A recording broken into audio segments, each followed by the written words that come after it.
Like, Sorry, it's not. Go on. Hooks, I might be being naive here, and if I am, apologies, because I don't know your club as well as you and Dan do, for example. And maybe I'm saying this as a bit of Liverpool fan as well.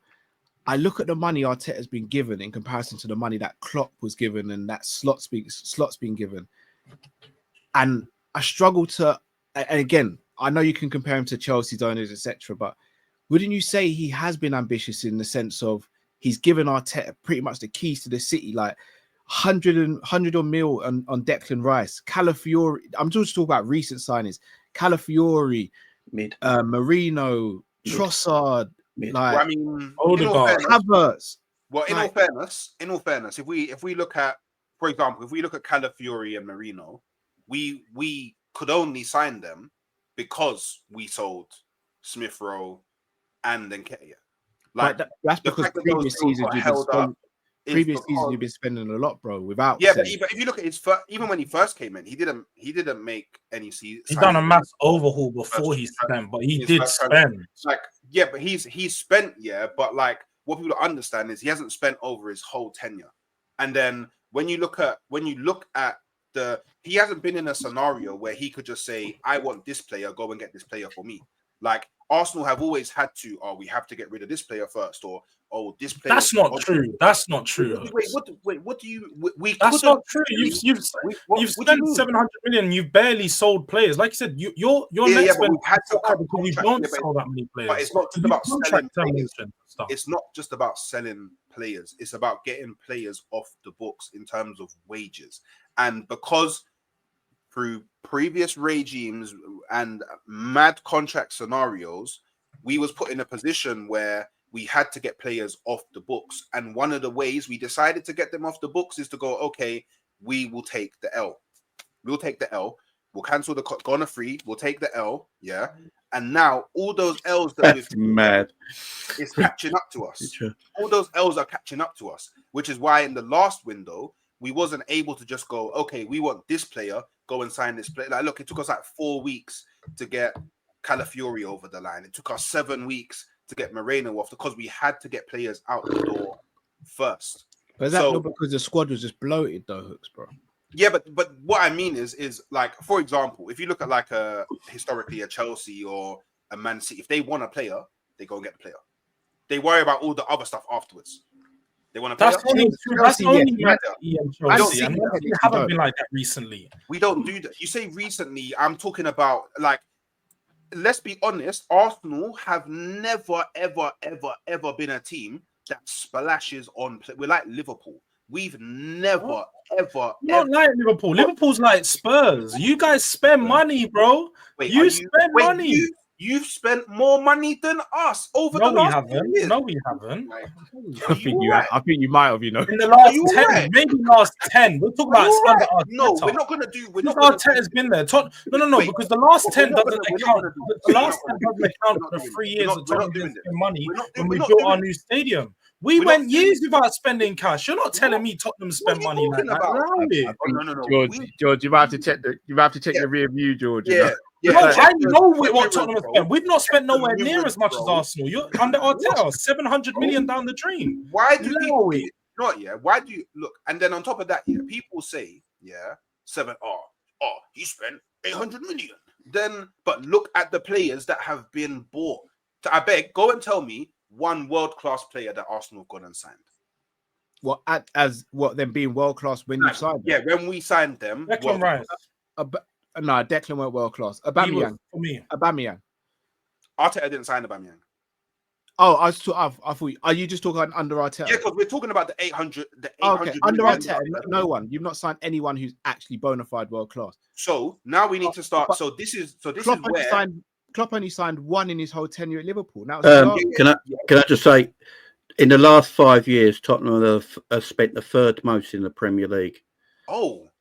Chelsea has spent 772 million. Manchester United 539 million. George's face. I'm waiting for the number. I'm waiting for the number because I know what the number is. Tottenham 465 million. Arsenal 461 million. Oh, what 4 million difference? Is that what we're doing? Wait. But your club is on half of the table, and my club is second, third in the Champions League. But no. This is what. No, this is wait. Look, you're actually a crook, and this is where you go wrong. This is where you go wrong, and this is where you go. Let me. Are you gonna let me speak? Are you gonna let me speak? No, I'm not gonna let you speak. Oh, because you're wrong. Because you're shameless. This is where Arsenal fans go wrong. They're comparing a 5-year tenure where you've had one manager. Tottenham have had 4 managers within that time frame and have tried to back different managers. We had Mourinho and Conte. Of course, we spent some dollar. Those managers don't come in without a guarantee of spending cash. So yes, we've spent money. Good Jamie just lighting the match with the petrol in his eye. When we're talking about Arteta, we're talking about a manager that's had 5.5 years. He's built the squad. Every single player within that first 11 was chosen directly by him to be a part of the squad. And what have you done is continuously fail hooks. You'll sit here doing the violin. I hope that violin's for yourself. Do you play that at night when you're losing? Did you play that the other night when you said, "Oh, this manager, this club, I've had enough. I've had enough." You sat there doing all this after another year with no trophy, another year failing. Under how do we get here? I'm trying to have a rational conversation about ball at a higher level. A rational conversation that you're not acknowledging that your manager when you went into +100 million and not done anything with it. Like you're making excuses for the manager. That's what you're doing. I'm not making an excuse. Why is it whenever I state a fact, it's an excuse? It is an excuse. It is an excuse, though, because you're saying it. Because you've deflected and said the board isn't ambitious. You said the board doesn't spend money. The board isn't ambitious. They won't sign these players. But the players you've signed have all been chosen by Arteta. Last season, when you were battling for the title, no one had a problem with the signing. It was a squad building. Everyone said this is a good squad. Kai Havertz is great for striker. But now in 2025, it's we need a striker. We need a left back. We need a right back in all of this.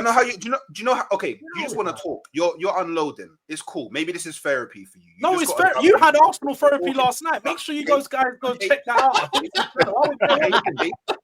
You need therapy. I don't. My club's good right now. Hey. Oh, your club's good right now. Yeah, we're high off the win against the best team in the world right now. I'm feeling good.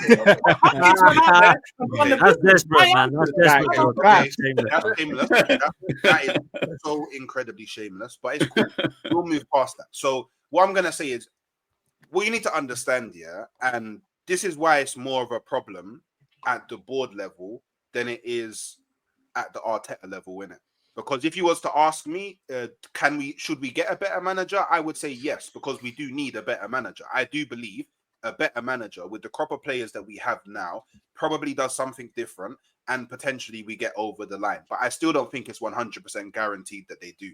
But what people need to understand is when Arteta came in, it was his first time being a manager. It was his first time having the responsibility of going out and building a squad. So obviously he's made a lot of failed attempts at bringing players in that he believed would upgrade the squad. I mean, one of the biggest examples is Willian.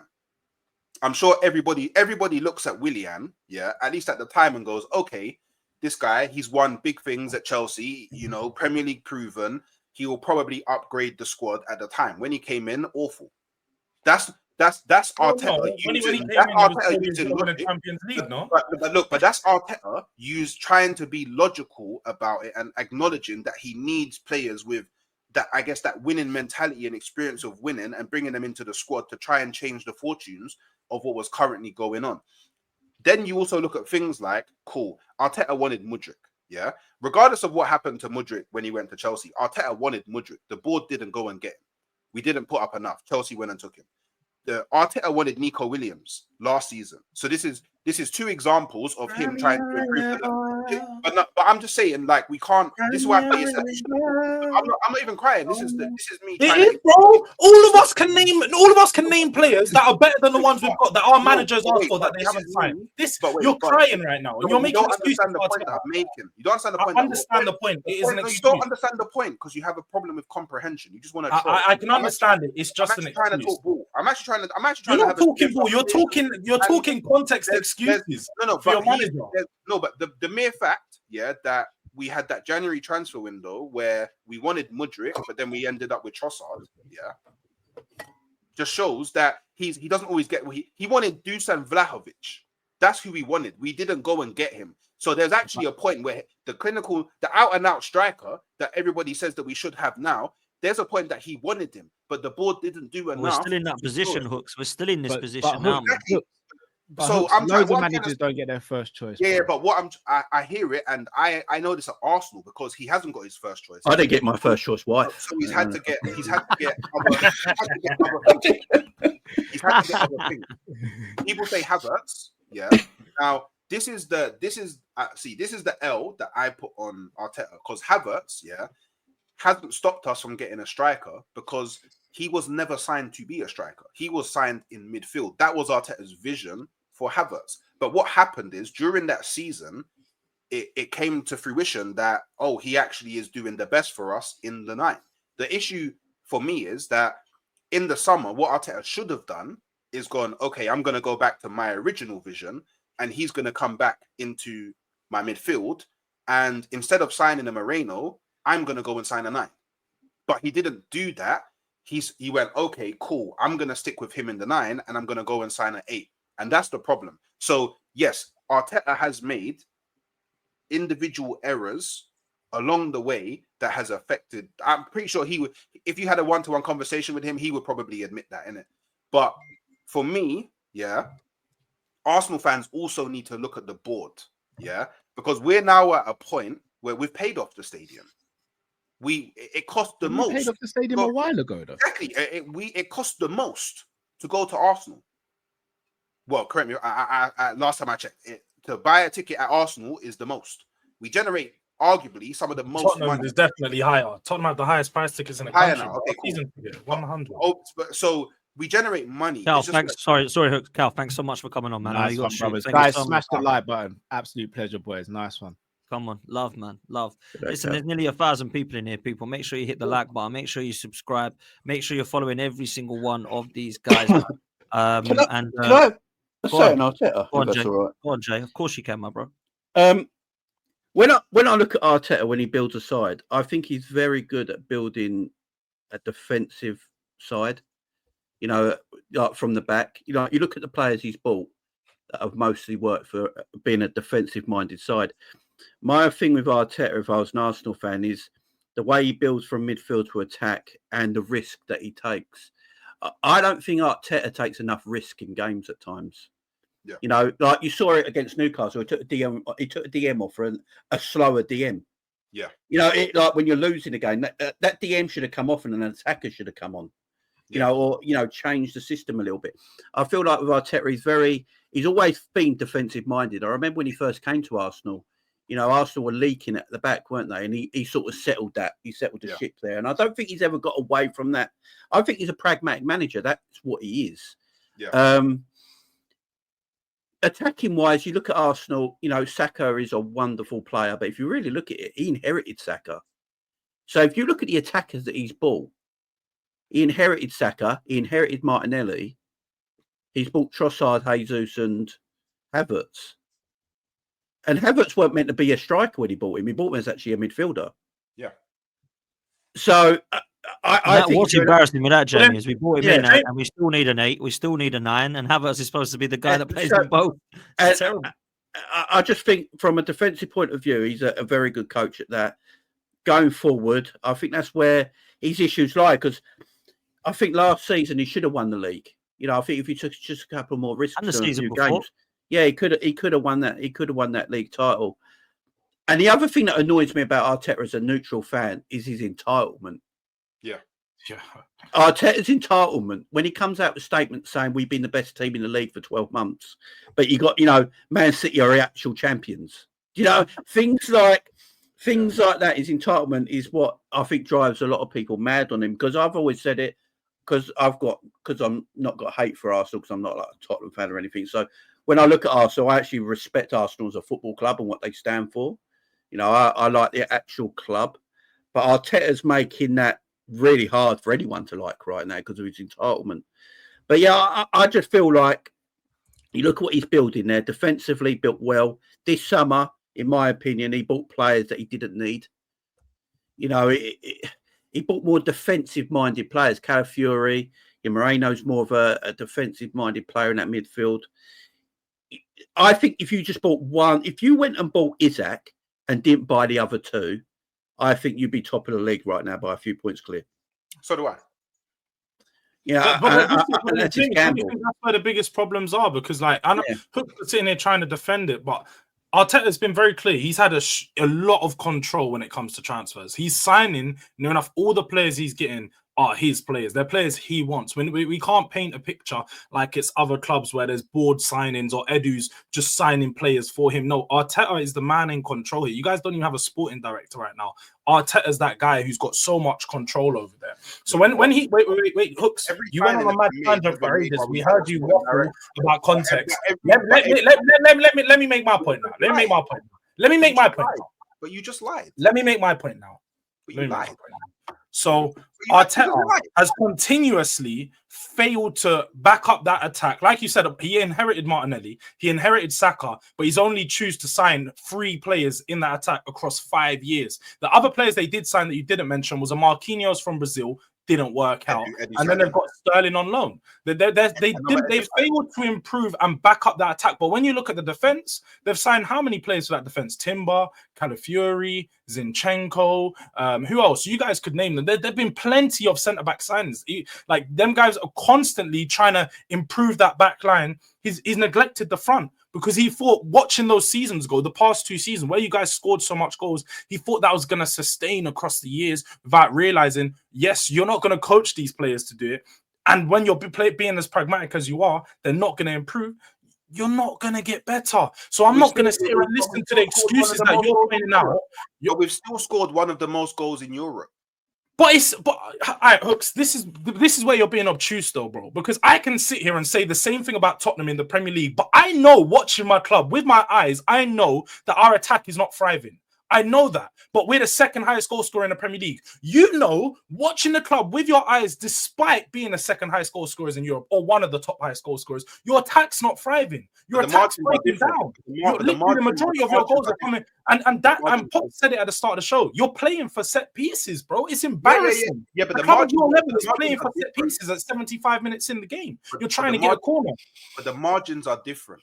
Like, all we need to do is go out and sign a striker that it's not even necessarily about scoring more goals. It's about scoring in the moments where we need a striker to score, that instinct, which is what we lack. That's what we need. So that's why I need him to go out and sign. It doesn't necessarily need to be a 9, because it could be a left winger that has the same sort of instinct. It just has to be someone in the forward line that offers something different to what we already have. You need both. Well, let's be honest. You need someone that can do. And you know what? If we're being honest, if Arsenal was serious and they wanted to compete, they'd go get Kvaratskhelia. He's 65 million. They're trying to sell it. If Arsenal was left wing, perfect position, talking about PSG, and I'd be like, no, PSG is not a bigger move than Arsenal. Let's be real. I agree. The Premier League, competing for the Premier League. Ottoman as well. If you're serious, go grab that. Like, you should be trying to hijack that deal this moment. But your manager's not serious, bruv.